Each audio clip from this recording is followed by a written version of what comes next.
Combat journalism. Yeah, so it's those photojournalists who happen to go out there with a camera. And there's some articles in ARP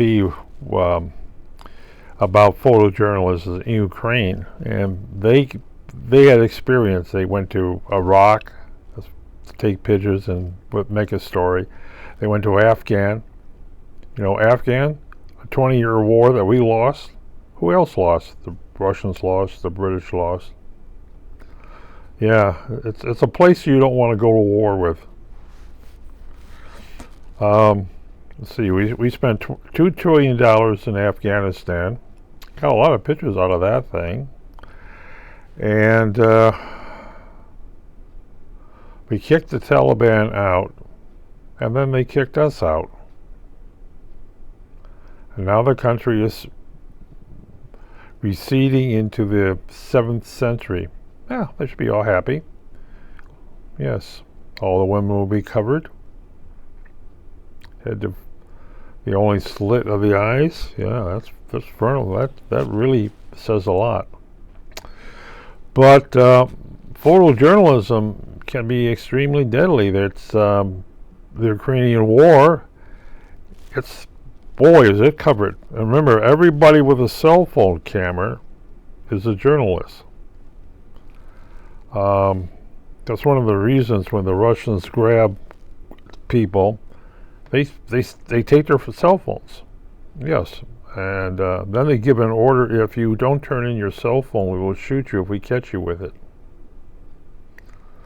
Yeah, sounds like Nazi Germany. It's all the citizens are required to turn in their radios,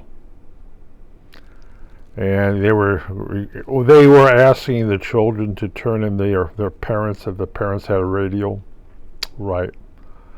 And when it ran around that if you got caught with a radio, you were shot. Yeah, if you're getting caught with a gun, you were shot. If you were not with a third right wearing a uniform, if you were carrying a gun, you were shot on sight. Of course, they ripped you apart before they shot you. Photojournalism, it can be a picture is worth 1,000 words. And there has been pictures out there that thing. Of course, going into Ukraine, basically seeing a city street of bombed out buildings. Pictures are pictures. They go in there and everybody with their little camera. Used to be they all run in there with Canons and Nikons. Now they just come up with their little cell phones. And they record their stuff, and usually they can do the same thing. They just point it at as a selfie and do a live shot. Here, we are live here. And they just upload it to something. Or, better is, actually, if you don't have a cell phone tower, you really can't upload it. Yeah, it's really, really bad. It's very dangerous, too. Photojournalism can get you killed. One of my friends who was, he was in the military, and he was a photojournalist there, writing things like that. And he got into a war zone. He says, "Yeah, I jumped out of a plane and I landed into a bunch of brush, screwed up my leg." And then you get to, as a photojournalist, yeah, you get to hit. You're protecting your camera. Almost like you have a flak jack for your camera. Yes. Of course, that's the time when they had film. When they get to digital, that same thing. Even worse, because a concussion can really screw up your thing, and an electric magnetic pulse from something can screw up your camera. But am I a photojournalist? Locally, I'm a photojournalist. Yes, I did a lot of writing. I was a photojournalist for that thing. I won't mention the defunct that thing, because I don't think a lot of people want to talk about that. You were with that? Yes. For a time, we're basically working for a foreign government. Well, not working, we're just doing the bylines, you do your bylines and that thing. And who is she? Well, she's that. You mean you're working for a foreign press? Yes. You're a stringer. And today you work for a foreign press like DW, which we could actually work pretty good. They're looking for stringers. They got the day right. That's always good. Of course, as a stringer, we don't. As a stringer,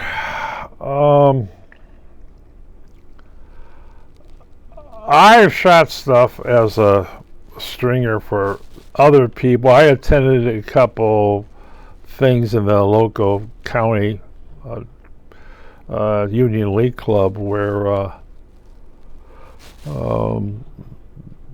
some politician is sitting there talking, and you basically, it used to be as I sit with my Canon camera and put it on a tripod and shoot it for the person, and maybe ask a couple questions for it, and then take my little my little thing and either transmit it to a person, or just hand it to the person as that thing. And hey, I get a free dinner, okay? And you want your byline? Well, if you want to give me a byline, go ahead. But you remember, I'm already known around the world. Yes, something. What do you mean? I know people from Russia. I know people from China. I know people from South Korea, Japan, Europeans. Yes, I get to meet a lot of people. I know a lot of people. But that's different than photojournalism. And you got to remember, in photojournalism today, it's that cell phone. I leave that cell phone on in my pocket, and I'm recording all the sounds, and if that cell phone is just a little above my pocket and that little camera is looking, like this one here, I'm photographing that whole area. And if some clown is up there, a politician is up there talking, and he makes a mistake, I can upload it to DW. Or Israeli Times, or the Guardian, the financial page. Oh yes, it's a lot of fun. Yeah, it can be interesting. When NATO was in Chicago, I had my little badge on, and so I could go get in here and see the officials from NATO and do my little thing. I didn't have one of these. What was I using? Something running, I think, with XP. Was 7? I think it was still running XP on it. Yeah. How long does your battery last? About 10 minutes. And I have to find a plug all the time. But, hey, look at it. Because I'm a member of IP's International Press Club of Chicago, and I have this little thing called a Chicago Police Press Pass, and that helps. And should do more articles. I'm waiting for us to get online so I can do interviews. We talk about the world around us. But I don't know. Well, what can I do about it?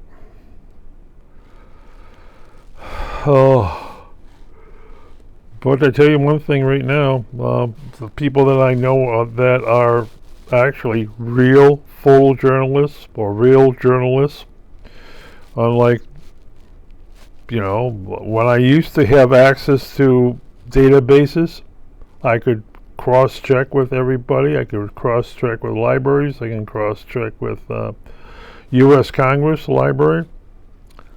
I guess I could do it now, but why? Because you're only going to be on there for 30 seconds, if that, or a minute. Or if you get an interview, you get to be on there longer. But not much longer. One of the thing is, I can upload it to somebody in Paris or Bonn, Berlin, and hopefully it doesn't degrade when I do it. That's one of the nice things. Or whoever I'm stringing for. I do mean stringing. Well, the foreign press can't be everywhere at the same time. I basically have the same credentials to get in, my Chicago Police Press, and I can do that. And as I told a couple of my other friends who are also club members, is that go for it. When you were with AP, biggest stringer,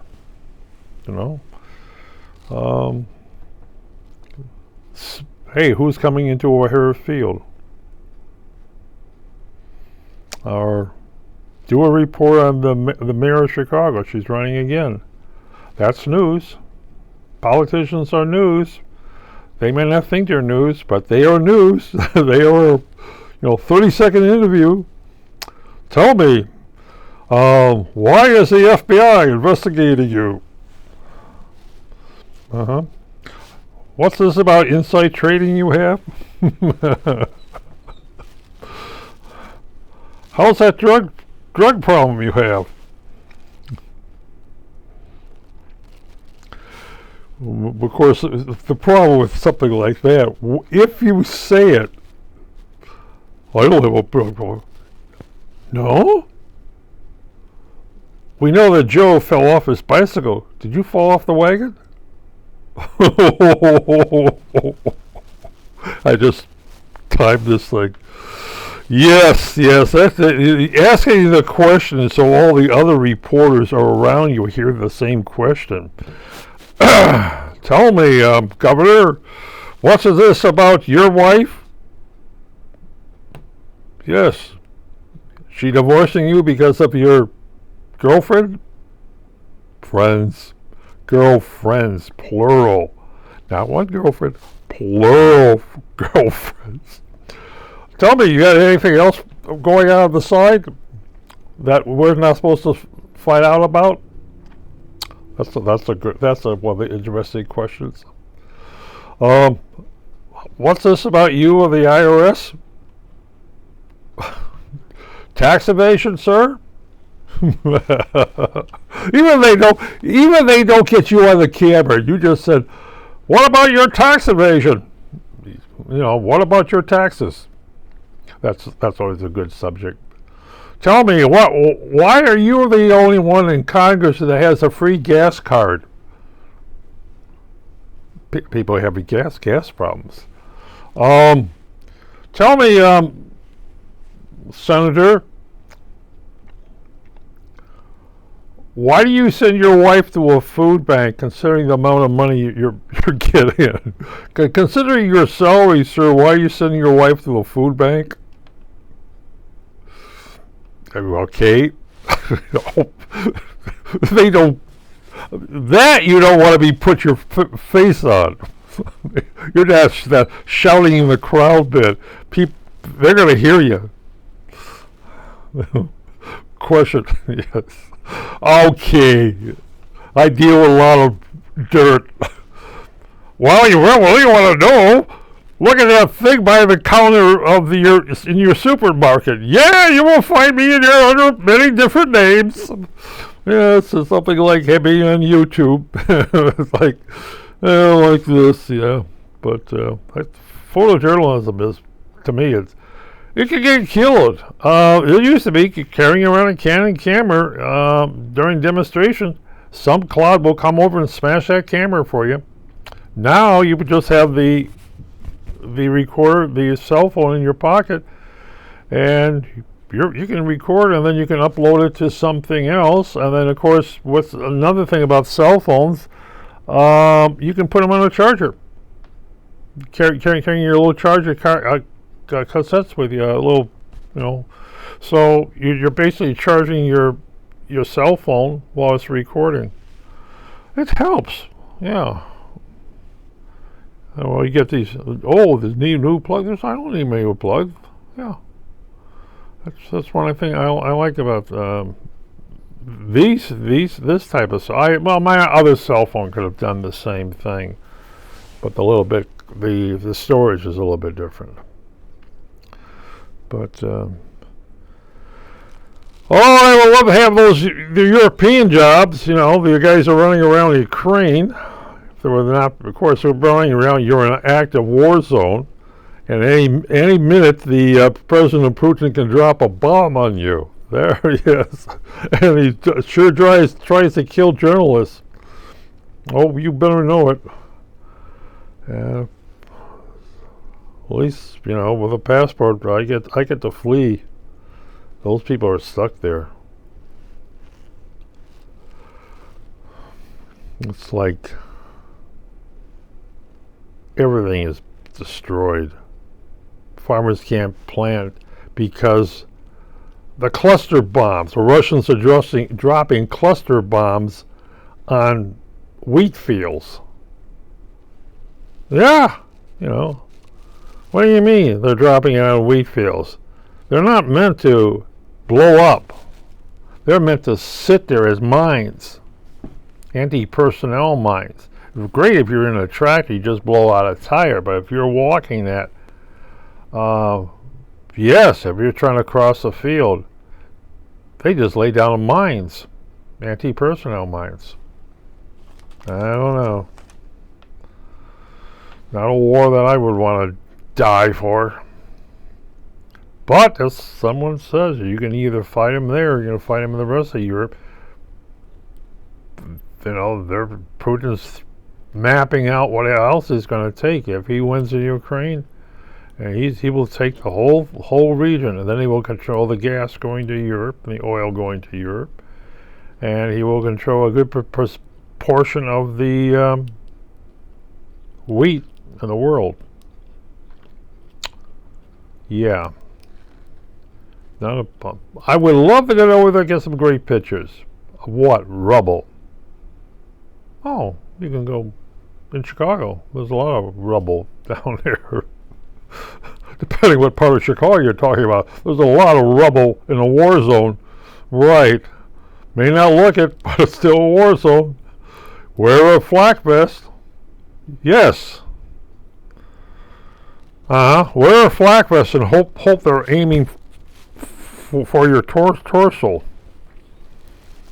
Well, it's not very good when you're in Chicago and you're going out somewhere and you put on your flak vest, your bulletproof vest, with the word press in the back of it.